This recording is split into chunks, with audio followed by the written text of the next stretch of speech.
quickly a room can change. Seriously. Just 30 seconds ago it was a hubbub, and now we're all sitting ready for the beginning of our session this evening. First up, can I just welcome you all and let you know that for those of you that I'm yet to have the pleasure of meeting, Jeff Dunn is my name, and to me has fallen the tremendous honour as serving as your moderator for this evening's panel on a very important topic, and we'll get to that quite soon. As is customary and of course important, we do need and we do want to acknowledge the traditional owners of the land on which we meet. And of course, many of you will know that it is NAIDOC Week. Notwithstanding the importance of doing this in our everyday lives, it certainly, NAIDOC Week underscores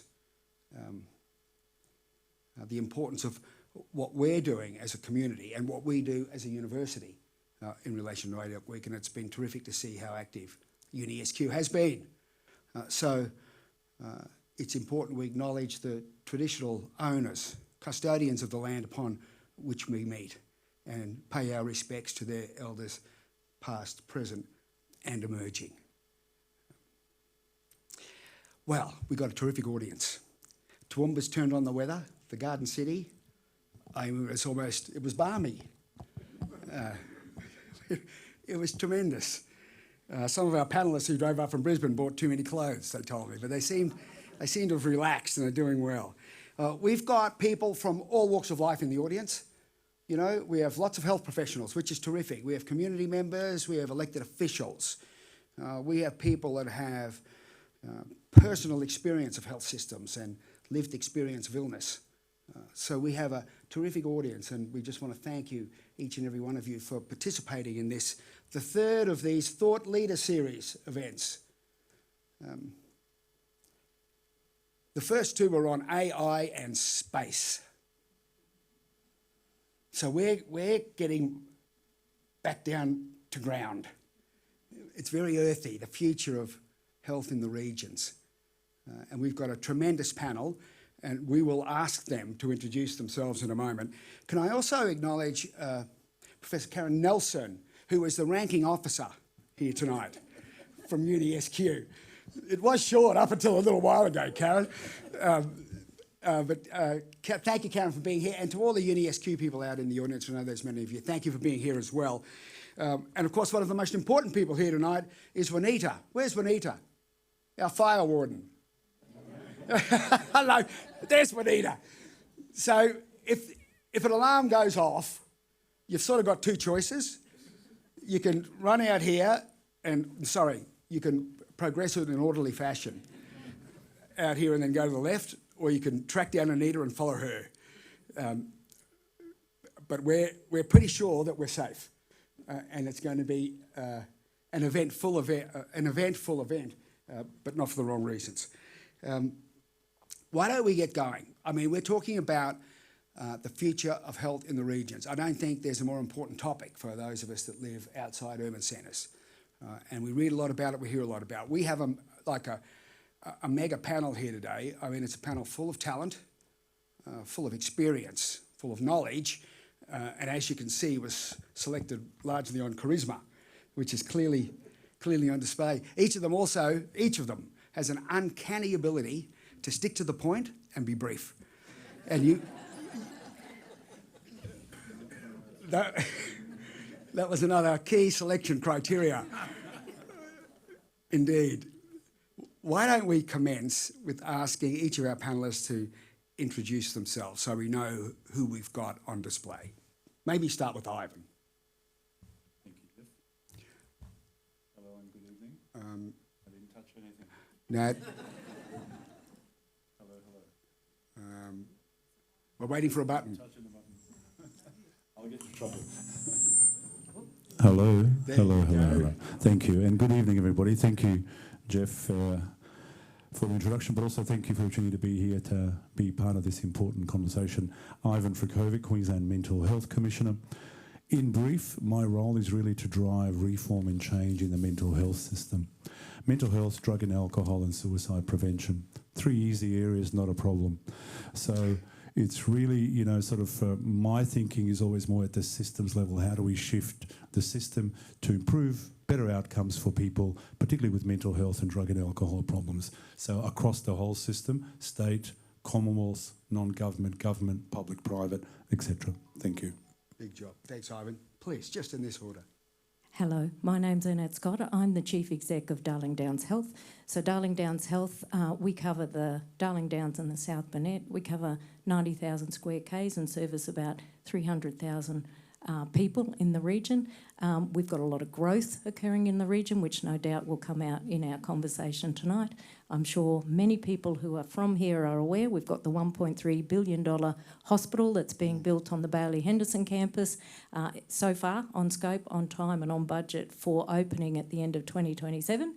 And then we have 4 rural hospitals that are also being built. So there's a lot happening for us, and yeah, very happy to be here. Thanks, Jeff. Excellent, thanks.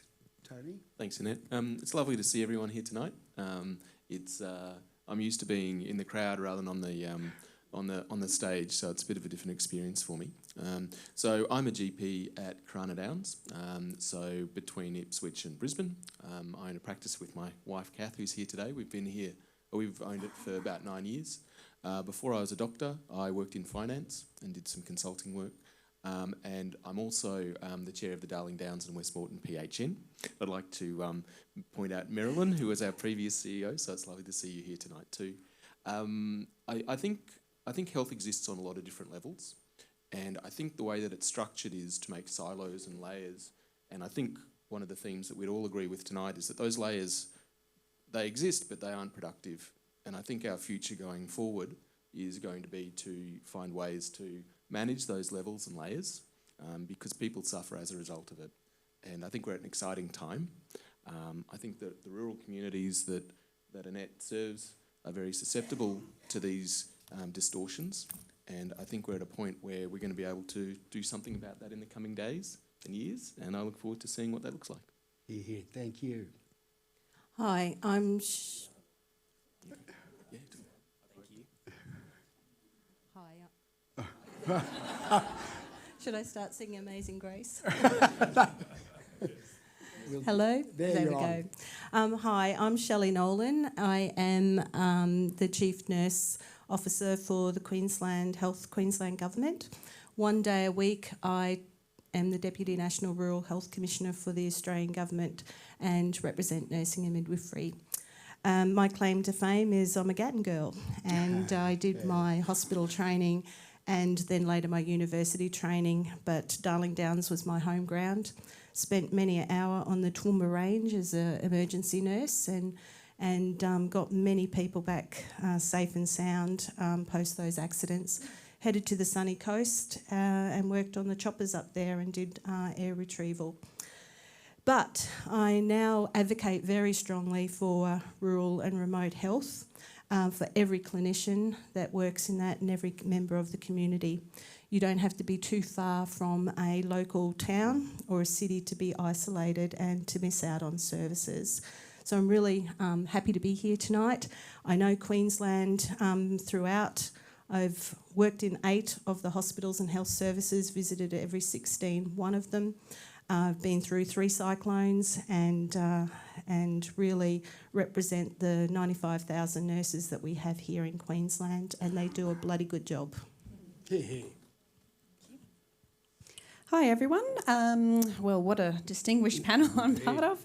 I'm really excited to be here. I'm Sonia March and I'm the Director of UniSQ's Centre for Health Research. I'm really proud of the research that our centre does, and there's quite a number of the key researchers here in the audience. Thank you everyone for coming. Our research really focuses on the health problems that are of greatest importance to regional Australians and really looking for ways to understand them better and find solutions for them. So I'm really excited to bring that to the discussion today. Background, I'm a clinical psychologist by background, and my research personally looks at child and adolescent mental health and how to improve access to evidence-based services for regional Australians. So really excited to be here. Excellent, thank you, Sonia, and thank you, panellists. We have got a stellar panel. If you're trying to, and I can see lots of people nodding, it is true. And if we're having a session on the future of health in the regions, I don't think we could have done any better. So thank you again for being here. The format tonight, we'll have some panel discussion, some questions. We've got some things we want to deal with and cover. We'll do that for half an hour or 45 minutes or so. Then we'll take some time for questions from the audience. So you can start to think about those, and we can address those questions to the panel directly. Our intention is to finish up at around 7 o'clock, I think, which would be terrific because that's when the food's served. Sean's giving me that's when the catering's on. And at UniSQ, I'm sorry, Sean, at UniSQ, we like to keep the time. So let's go.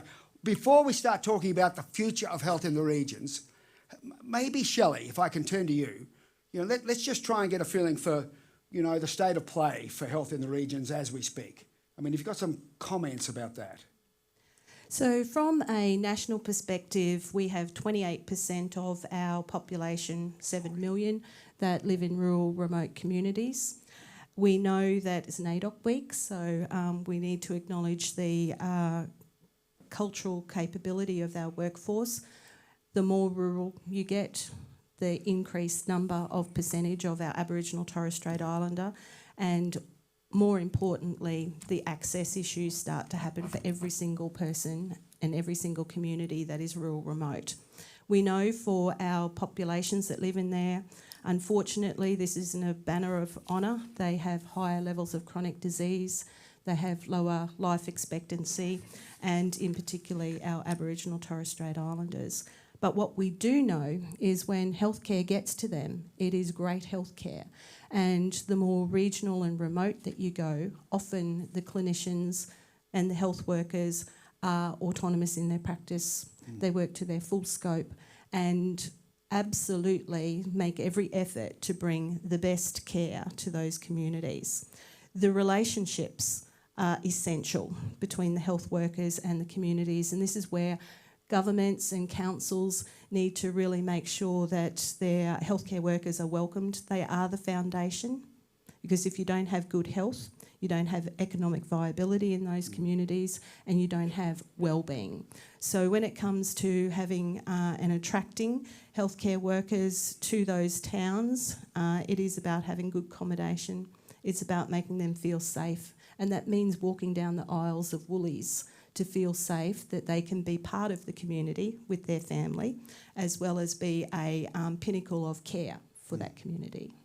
So where we look at here in Australia is we're very privileged. I'm on a global stage with a lot of my work, and we see healthcare workers still on horses, still walking to clinics, and we have a very good foundation to be able to ensure that post-pandemic we got good care to communities, and we need to thrive on what we learnt during that time, particularly about virtual care and about how care can be provided more dynamically and to that fuller scope by everybody that is working in that community. Excellent. Thanks, Shelley.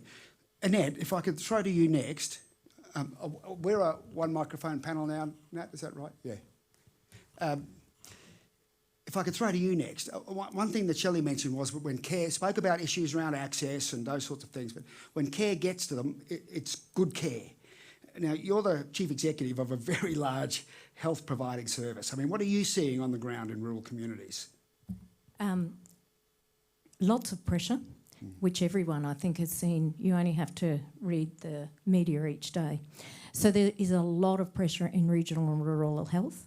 There's a lot of pressure across the system everywhere. But the more pressure that we see in the central areas, they flow out because we can't rely on metropolitan areas as much as we have historically to deliver all the care that we have wanted or the referral flows that we've had in the past. So there's lots of pressure in the system. To give you some idea, in the Darling Downs since 2017 to 2018, we have had a 40% increase in Category 1 presentations to our emergency centres. Now that's Category 1, they're really sick. We've got to see them in 2 minutes. Pleasingly, 100% of people are seen within that time frame in our services. That's pretty impressive And you have to applaud the health system and the health workforce for being able to respond that way. Second really alarming figure, though, is category 2. So those people turn up to our emergency centres and they have to be seen within 10 minutes. That's gone up 142% since 2017, 2018. So there's a heck of a lot of pressure in the system, and what that says is they are sicker people who are turning up to our health services. That's in an environment where we have increasing shortage of workforce across the streams. It's not just clinical, it's non-clinical. We are all in competition for the workforce. We, as a public health system, are incredibly mindful of needing enough workforce to deliver and respond. But we don't want to do that. We don't want to compete with our private sector. We don't want to compete with primary care, because we need the whole ecosystem to work, and we need the workforce across the whole ecosystem. So we are in an environment where we're seeing primary care contracting, and to speak more specifically about what we see in rural, we're seeing a lot more what we call category 4s and 5s turning up to our emergency centres. So they're the people that we would normally see in general practice, because we have got contraction of general practice. We have 2 communities where we have taken over the primary care practice, not because we want to, but because we have had to. We haven't been able to attract a primary care provider in that region, and it is not sensible for us to not put a workforce into the primary care practice and to see that workforce in our emergency centres. We need to keep that category 4 and 5 population out of our emergency centres so that our emergency centres are available for the really sick people. So it is a system under a lot of pressure. The other thing that I think is important to note is, as I said earlier, that's the environment we're in now.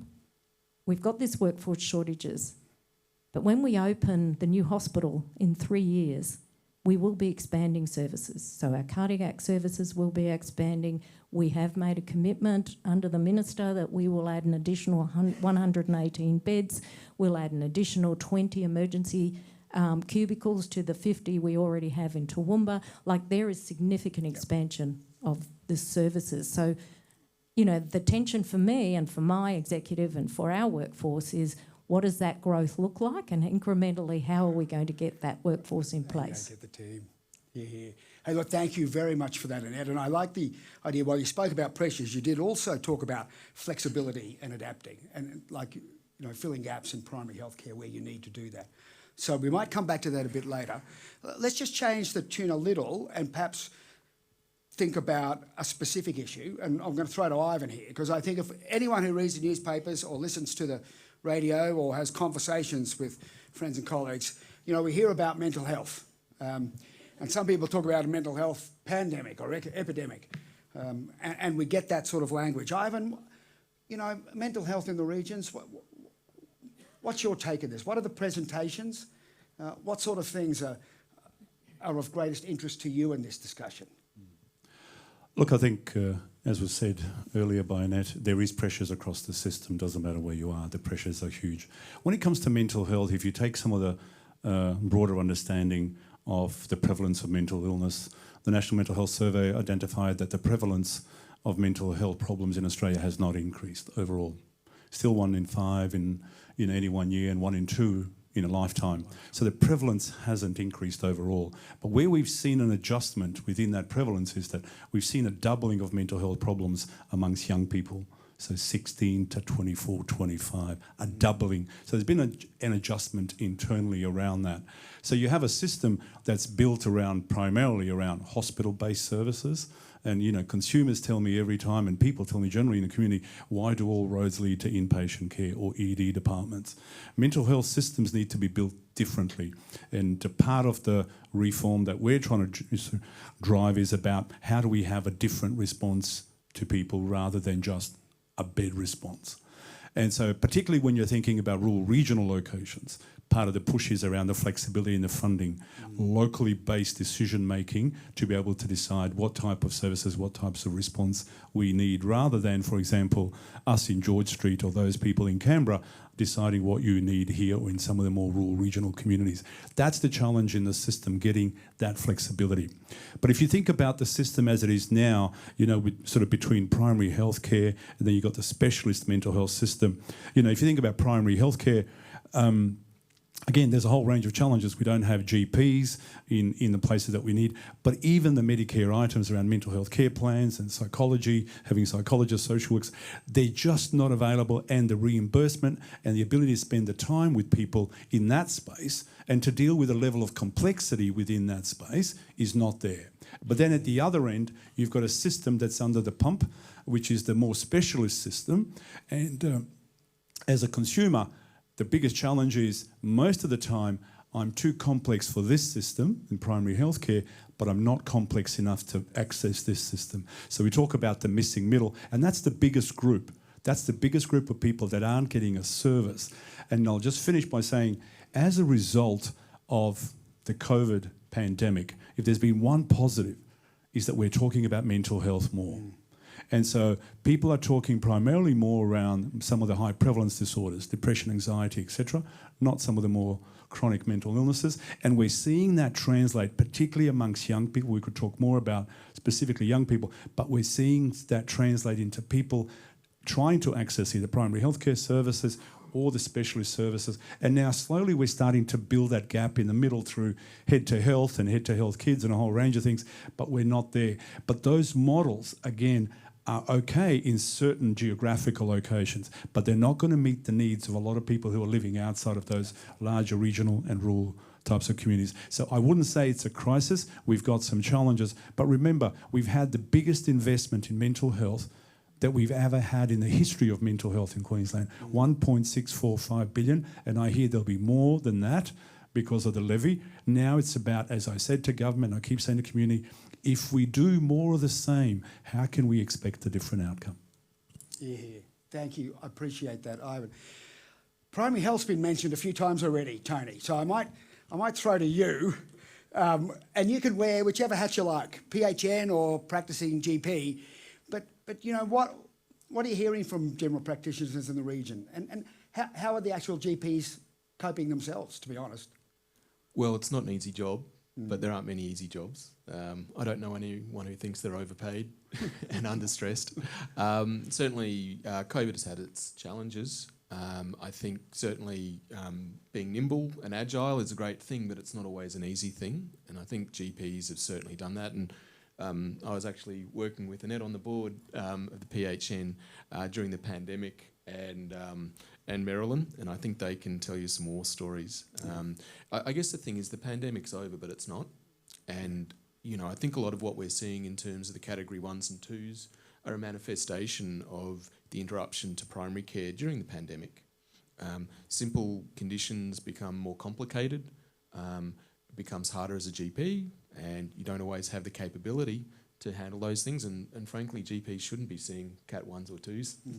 That's your job, but the reality is at some point an earlier intervention might stop them from being that category 1 or 2.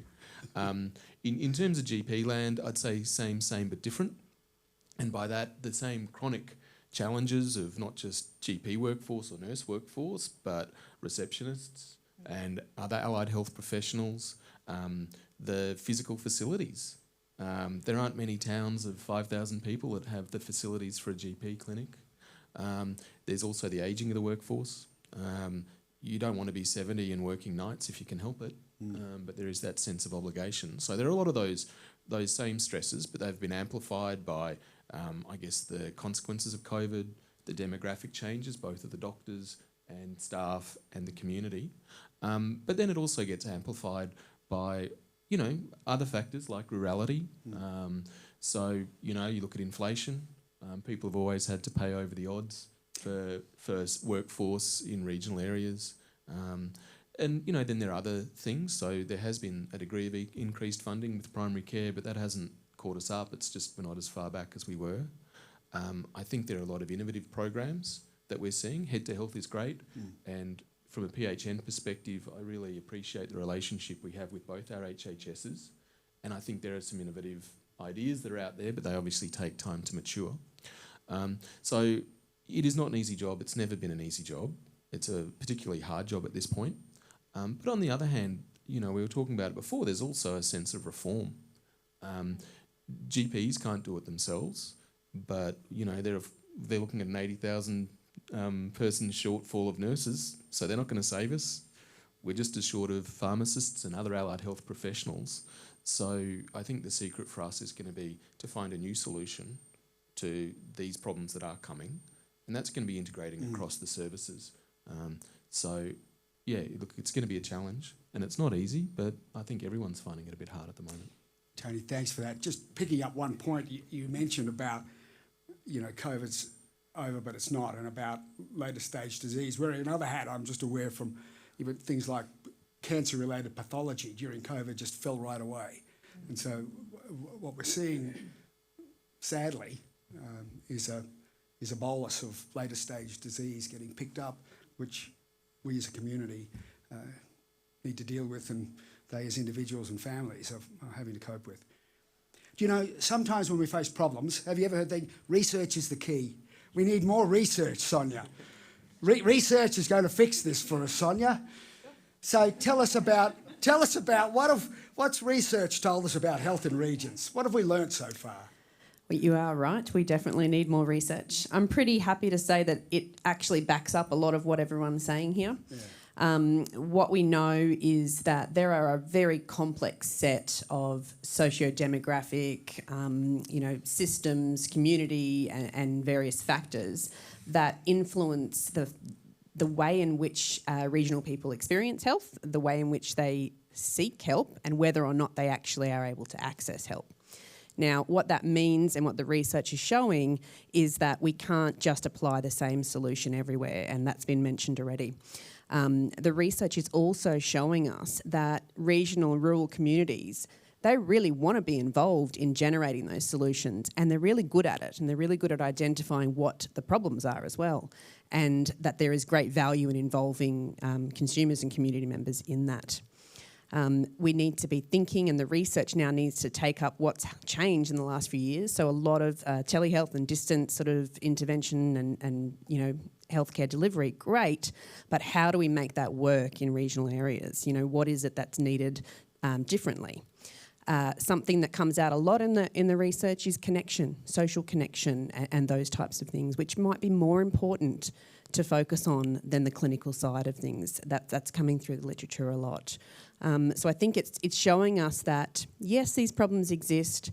They're very complex. It isn't about the people necessarily. So sometimes, you might hear, regional people they don't want to seek help. There's stigma. There's, those sorts of attitudes. It's not. The research is showing it's not. It's the complex set of all of those other factors that really get in the way. And things that we might think are straightforward in being able to go to their follow-up appointments or their care. That might be a simple thing for some of us, but for people living in rural areas or on farms, that actually means they have to give up their income. That means that, everyone has to be inconvenienced, and it's those factors that really are coming through as important for us to consider in our services.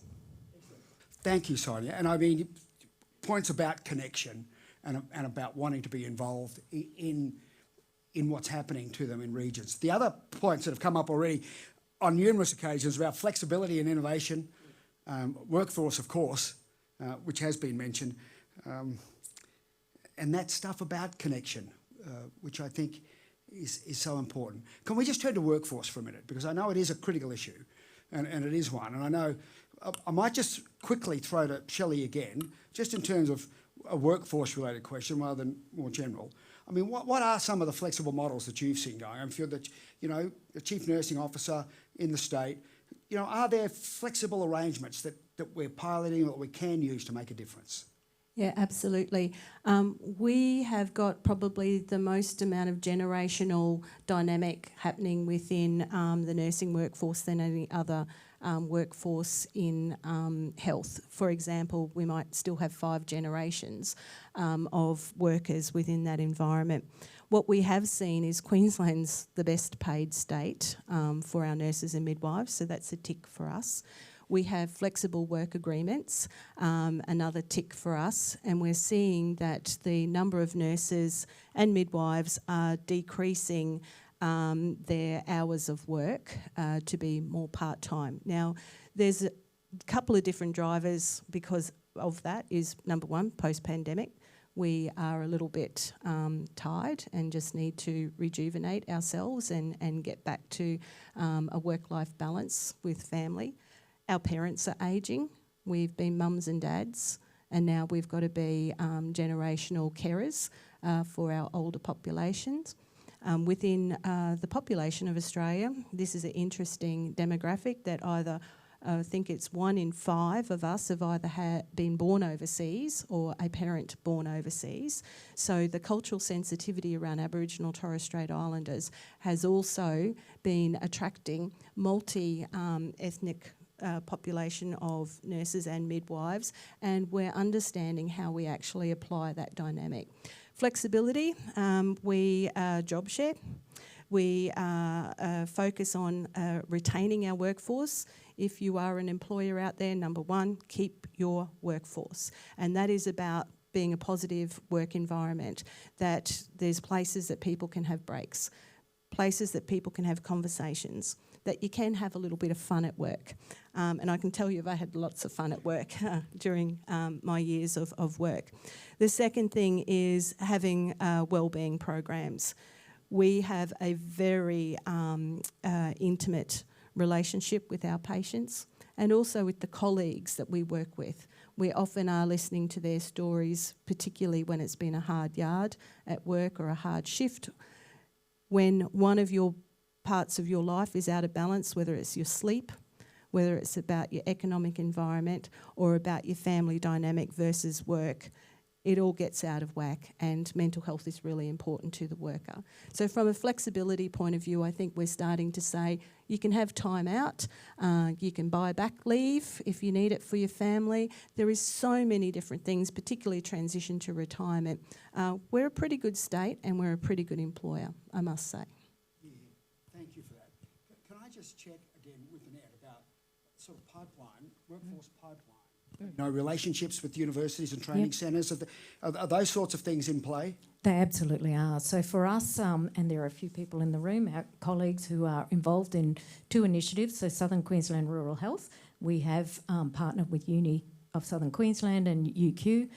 We did that back in 2017 to look at expansion of our capacity to deliver training here within the region and into our rural areas of allied health and nursing.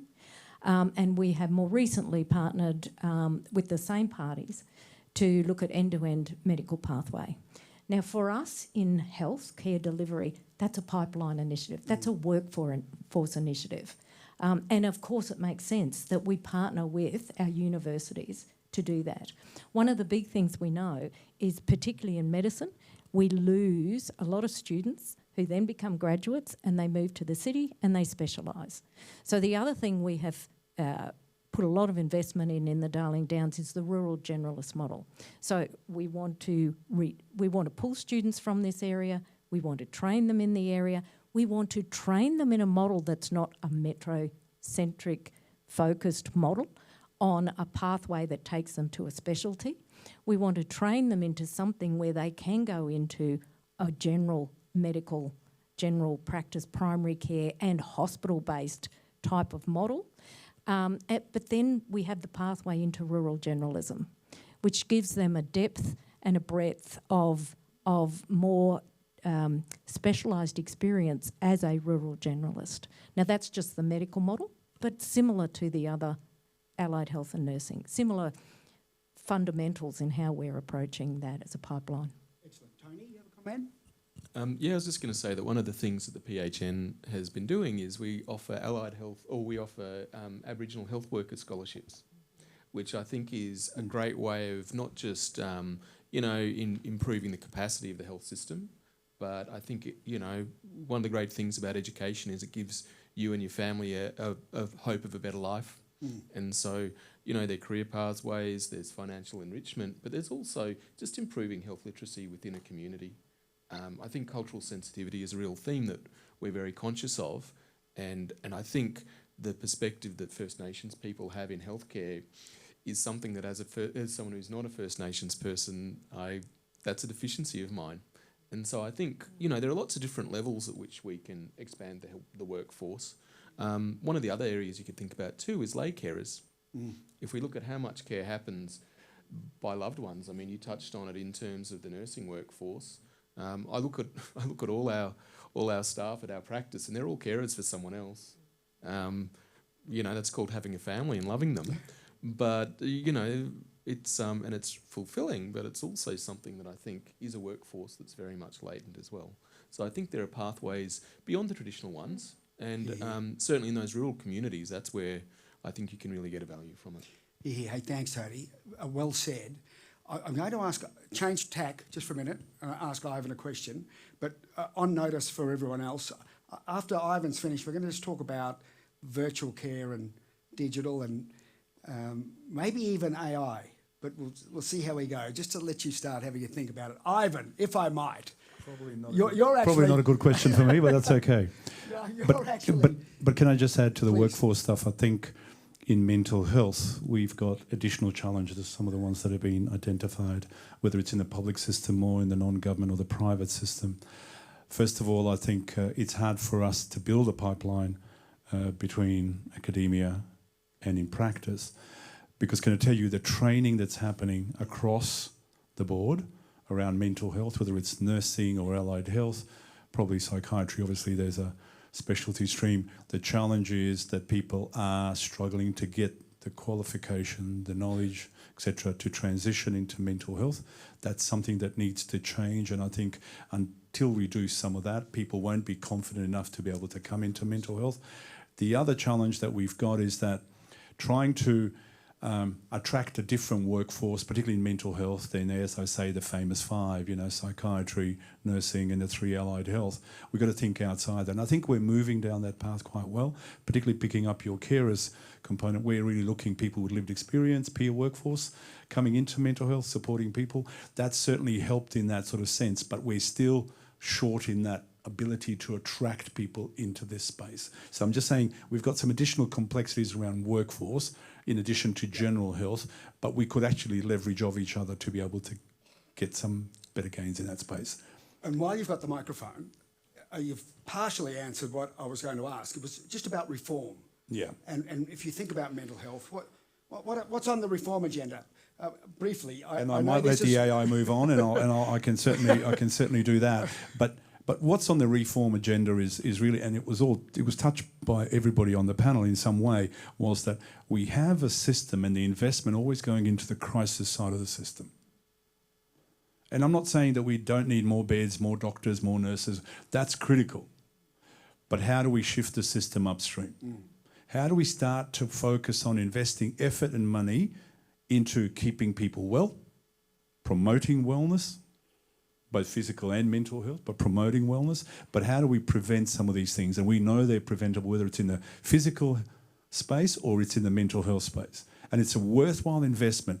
But the most critical one is that early intervention, that group in the middle that I talked about, that have got a level of symptoms, that have got a lot of life challenges, situational crises they need help with. We've got to provide services which can support people in that early stage.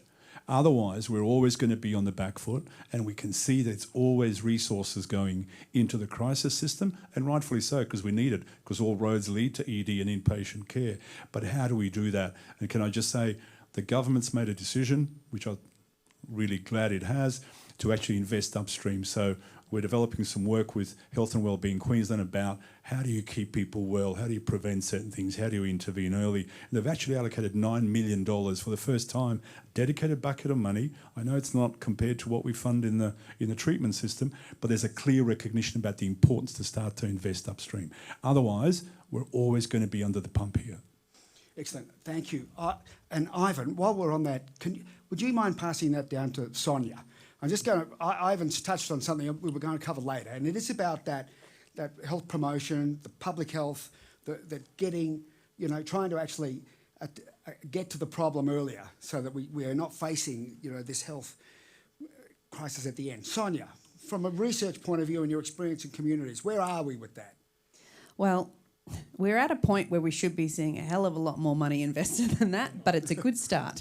Our research shows us time and time again that every dollar we invest in that early intervention and prevention is going to save us a lot of money in the long term and a lot of health burden.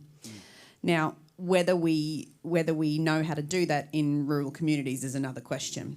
And so, you know, if you think about what access people have in urban centres, even to health literacy, health promotion messages, it's far greater than in rural and regional areas. And when we try and apply those principles of, okay, you need to get out and increase your physical activity, you need to be eating healthier foods. Well, when a lettuce costs $10, that's just not possible. And so it is about finding those solutions that will work in communities like these.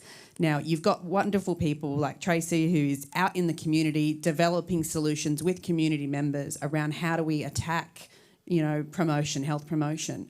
And they're really willing, but we've got to think carefully. You know, sometimes we just don't have those gyms. We don't have the footpaths for people to run on. We don't have a friend who you can go and have a chat with about your mental health. And so our solutions need to, our research is showing us our solutions need to think differently about that in regional areas. Here, thank you, Sonia. And I'm just going to stick, I promise you we will get to virtual, but while we're still on this, Annette, if I can just, perhaps just continuing this theme, because if you look at the data about the health of Darling Downs and West Moreton, not all of it is terrific reading in terms of some of those health indicators.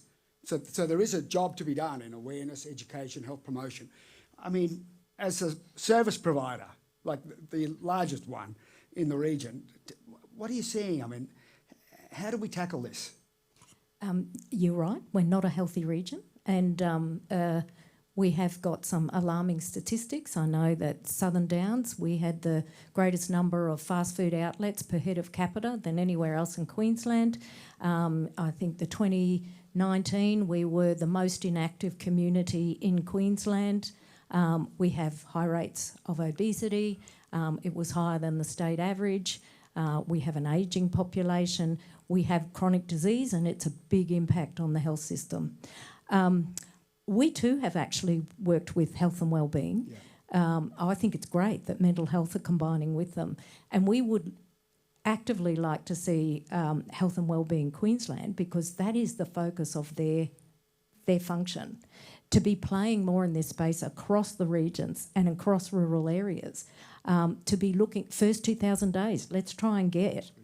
Yeah. Let's try talk to early intervention. Let's start with first 2,000 days. Healthy ageing. If we can actually provide a healthier response to ageing, we are relying less on acute care system. So there is a lot that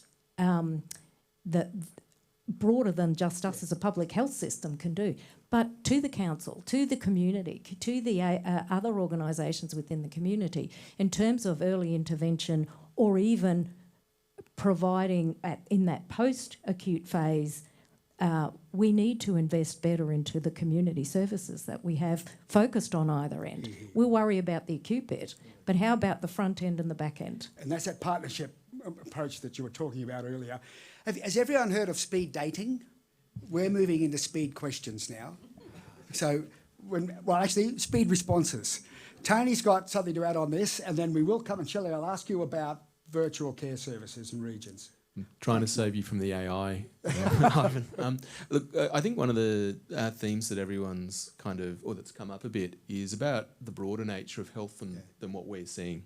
And I think we should at least talk about the social determinants of health. Certainly with the PHN, you know, I've been there for a little while, and I guess you think about things and you progress your views. And I think the biggest weakness we have is that we scope too narrowly who it is who's going to help us to get on this journey. You know, I think while we have great relationships with our HHSs, we also need to have a good relationship with education, the criminal justice system. I think looking at housing, I look at our local council. You know, you talk about the fast food stuff. Well, local councils don't realise they're actually health organisations. They're the people who approve the fast food services.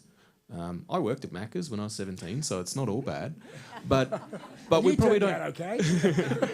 We probably don't need that many. Yeah. And you know, I think there are partners in the area who are latent. They don't realise they're our partner, And I think we need to have that broader discussion. So that was just the point I wanted to make. Here, and well said. And again, speaks to the, you know, that role of connection, engagement, partnerships, and it's a topic of importance for everyone and all stakeholders, and we each have a role to play, even though sometimes we need some help in identifying what that is. I know Shelley's just dying to talk about virtual care, because when you talk about health in regions, it's the virtual care stuff that gets mentioned a lot now, and as a proxy or as care itself. I mean, how is that evolving? So I think there's 2 points. There's virtual care that has supported treatment, whereby we now see people who live in Mount Isa will connect via their healthcare professionals with consultants in Brisbane, and they can get their stress tests there, because there is an expert nurse or allied health person on the other end that can assist and coordinate that care. We also know that a lot of consultancy happens whereby you've got, you know, Hot GP. Is that what it's called? A Hot GP? But you know, you can actually. Well, let's just say GPs can be hot, right? But you can actually, you know, get on and get your virtual consultancies now, all of that sort of thing. We're also seeing virtual care provided by other healthcare providers. We're having nurse practitioners do the consultancies. We're having allied health, all of that sort of thing. On the other end of it, we are also seeing follow-up care. Now, one of the biggest burdens that we have within our health system is trying to get people home to rural, remote areas that don't have community support. Now, my mum's 89. She lives probably 20 minutes outside of Gatton. Meals and Wheels only go to Grantham. So she's got a restricted licence. She wants her licence so she can drive to church and play the pipe organ every Sunday. But getting to Grantham to pick up her Meals on Wheels is an extra burden for her at 89. Now, we also know that getting pharmacy scripts, all of those sorts of things. So there needs to be some type of connect with virtual support, particularly when there's a misunderstanding about medication management. We know that that's the number one readmission to hospital. The second one is isolation and depression. And from a community network point of view, we can start to use virtual care in regards to actually minimising depression and isolation, whichever way it would be. AI. The other thing with AI, and we use this in the pandemic, I got a gift given to me to work out how we were going to provide virtual care to all of those people that started to have our pandemic, our COVID, and we ended up having to use AI questions to start to triage people, whether they could care for themselves at home, whether they had family support, whether they needed to have acute care. We can also use AI to release time of healthcare professionals, particularly nurses who are doing clinical assessment around pressure area management, around falls management, all of that sort of thing. We know that by looking at a person, that they're going to have some issues here. AI, by answering a few questions, can actually start to triage the level of risk and release that care, and we shouldn't be afraid of it. It's not all about getting the care and diagnosis. It's about how we can streamline care and do that triaging. Excellent. Look, thank you very much. What we might do now, thanks for that and for taking on the AI question, and there is a role for it. What we might do now is just take some questions from the audience. So we make sure that we have that opportunity. If there are questions out there that anyone would like to address to our panellists, now's your chance. Marilyn, please. Oh, sorry. This is. I'm told this is called a catch box, which I'm told I can throw at you. No, it's being recorded. Does anyone want to throw that? Jackie can be the thrower of the catch box. Thank you, Jackie.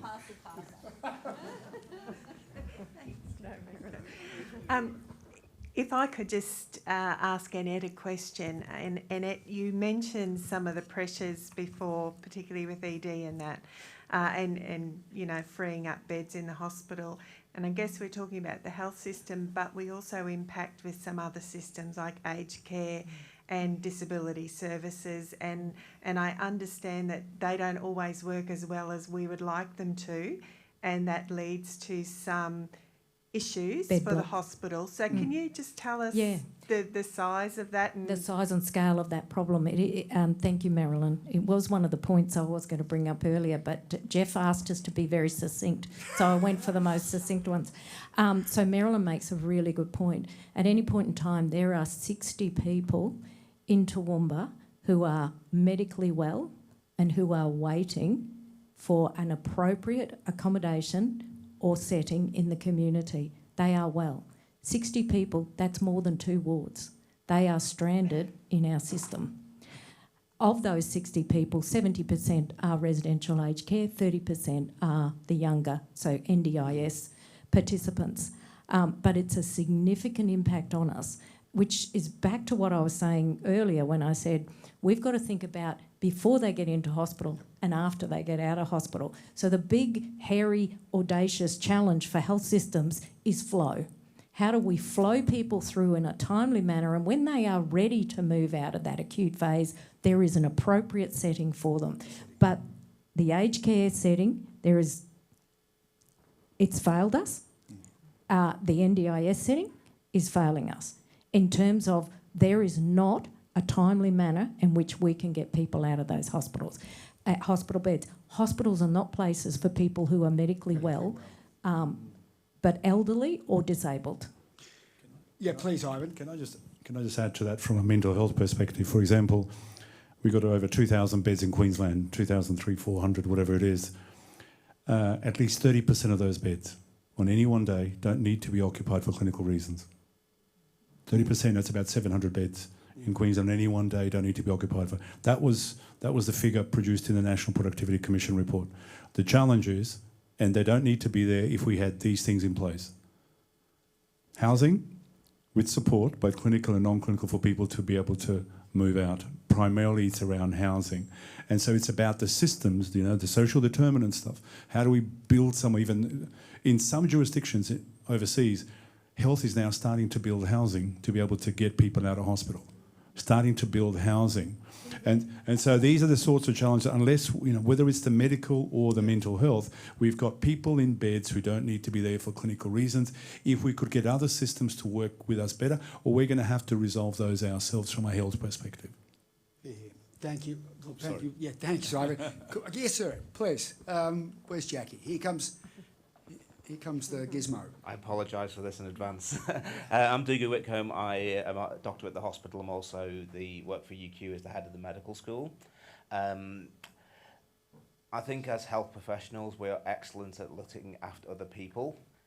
We are, I'll choose my words carefully here, less than excellent at looking at ourselves. And one of the things that did come out of COVID was a realignment of looking at working hours, working practices, people working 56 hours a week, not taking annual leave, not prioritising good things in their lives. And I think that the number of people doing that in regional remote centres is higher than in metro. With my anecdotally speaking to people in my immediate vicinity, and more importantly, the medical students coming through, the number of people wanting to work full time is really small. And people wanting to work 0.6, 0.8 FTE as a future career plan is increasing all the time. With my university hat on, we have fixed numbers that can go through our training programs. How do we challenge or fix the problem where we have got no staff, and then the people that are coming through the program want to work less hours than the people that are retiring that they're replacing? Hey, Dougie, thank you for that question. I think It's an can But I it's- just it's a make great comment question, and then please, I'm happy and then to pass pass to on. Tony, yeah. That's a really good question. So over 60% of our workforce is part-time. Yeah. And that is the way of the future. It's not going to turn around. It's not going to change. So we've got to work with that. To give you some idea, and Doogie's right, when you go rural, the fatigue is higher. So we have just implemented across every rural facility My Emergency Doctor for after hours to take the burden of the existing workforce for after hours. So that's a virtual model. Yes. Telehealth is the way that we try and spread or increase the access for services. But to the point of AI, we are not users of AI currently in the health system. But we have to accept that in 10 years, we've got digital natives now. In 10 years, we're going to have AI natives. Yeah. And there is an opportunity that lies there as well. It is an opportunity. Tony, please. Yeah, look, I think the discussion about self-care is actually really important. And so one of the things I think everyone should have is their own GP or someone, even if you're a doctor. Cass a GP, but she's not my GP. I have to sit on that table and feel vulnerable and talk about crap I'm not good at or things that are bothering me. And I think that makes me a better doctor, but I also think that's a healthy place to be. And, in terms of the healthcare or self-care aspect, you see a lot of people getting their flu shots at work, which is good. People get a flu shot, but wouldn't it be good if you gave them the afternoon off so they could get the flu shot and actually talk to someone about getting their cholesterol checked or their blood pressure, or maybe just feel the sun on their skin and enjoy that? So, there are ways that sometimes there are unintended consequences of things that we're trying to do. I agree with your point about they're not working full time. One of the things that we've got is, so we use a software program called Best Practice, which is integrated Lyrebird, which is one of the AI programs, and it actually dictates your notes as you go. It filters out the swear words. It, you do record consent. You can auto-dictate a letter. And so, I don't think we're going to change how people see things. That's a demographic thing. Someone will work out why it happened, but I don't think we can change it. But certainly harnessing these new tools to be more effective and more efficient with what we do, I think is a great opportunity. And so if you can make that person who's working 25% less, 25% more efficient, well, you may not come out ahead, but you might not lose by as much as you otherwise would. Thank you, Tony. So, last comment from Sonia, then we'll have to start to wrap up. Just a quick one, Please, I thank promise. you. Look, just coming at this from a completely different perspective, actually, you mentioned flexibility of workforce as a key feature, and I think that's going to be really helpful in letting people rotate between positions and potentially have more interest and commitment to their work. But something we see in the research is that we have an untapped population of those who retire, who no longer work and who are really wanting to share their skills and knowledge and contribute to things, and wanting to maintain that sort of involvement and engagement and cognitive stimulation. And a lot of that is something I think that could help with these situations. Obviously, we need a bit of structural reform to allow things like that. But, we shouldn't forget that people, our generations who are retiring, have a lot of knowledge to give us and could help in a lot of these situations, and our research backs that up. Yeah, well said. And Ivan has the last word. We're just going to be quick. No. It's all that you said is exactly right, and I think the response is the bit that we're not looking is internally. What needs to change to support people to do their job? We have generally a risk-averse system. Whether it's public, private or NGO. And when I talk to clinicians, and I haven't practiced at the front line for a while, but you talk to clinicians now, one of the biggest drivers of people not being satisfied in their job and the pressures is about all the administrative work they've got to do.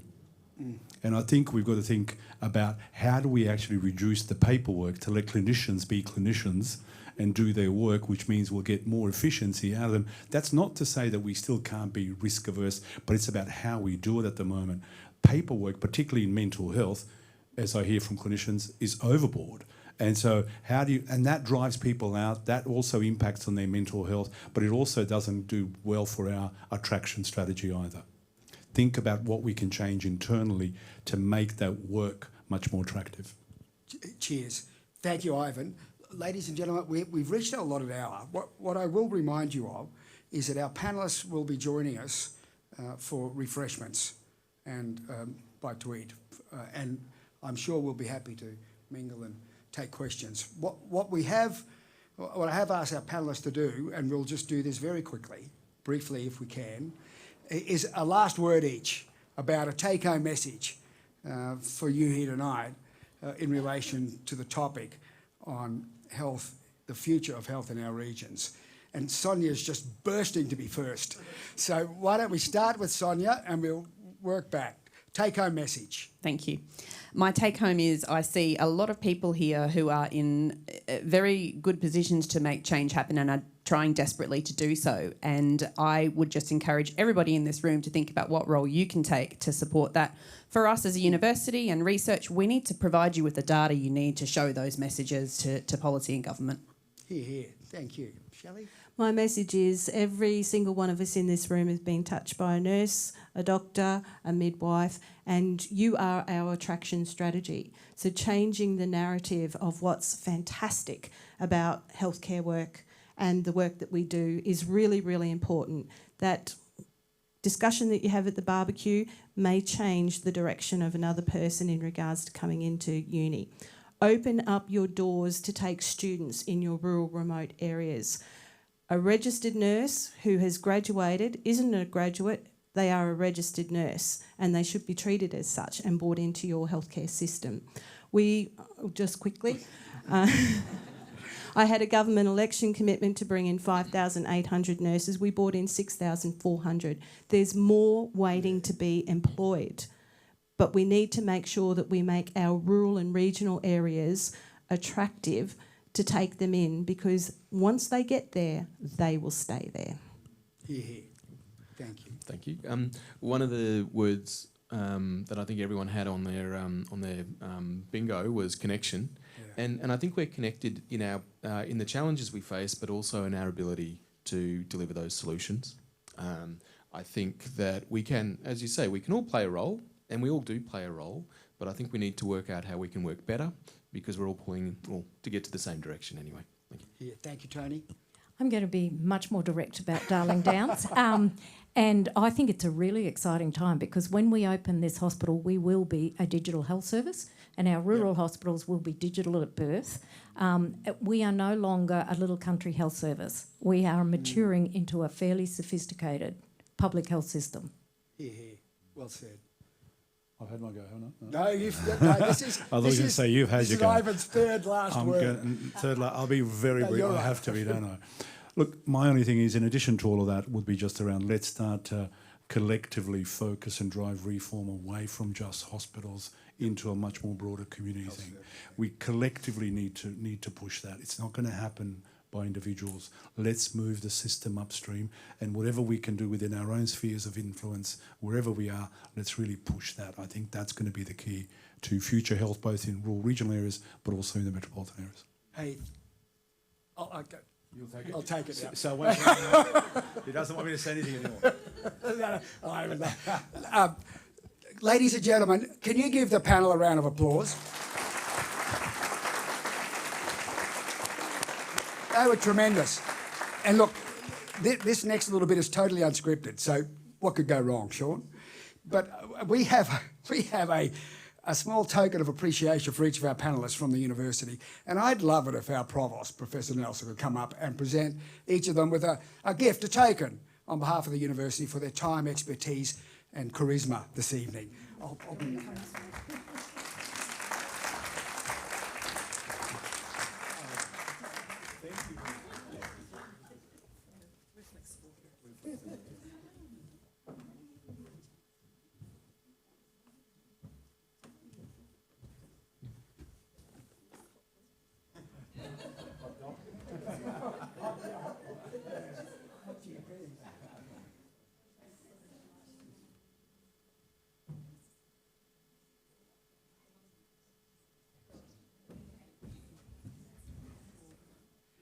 Thank you, Karen. Once again, ladies and gentlemen, thank you. Thanks, Karen. Okay, that's been our Thought Leader series. We really appreciate you being here. We hope you found it of value. There was lots of material in there. Please take the opportunity to linger, to join us for some hospitality outside, network with each other, catch up with old friends, make new ones, and certainly take the opportunity to chat with the panellists. Good evening, one and all. Thank you very much.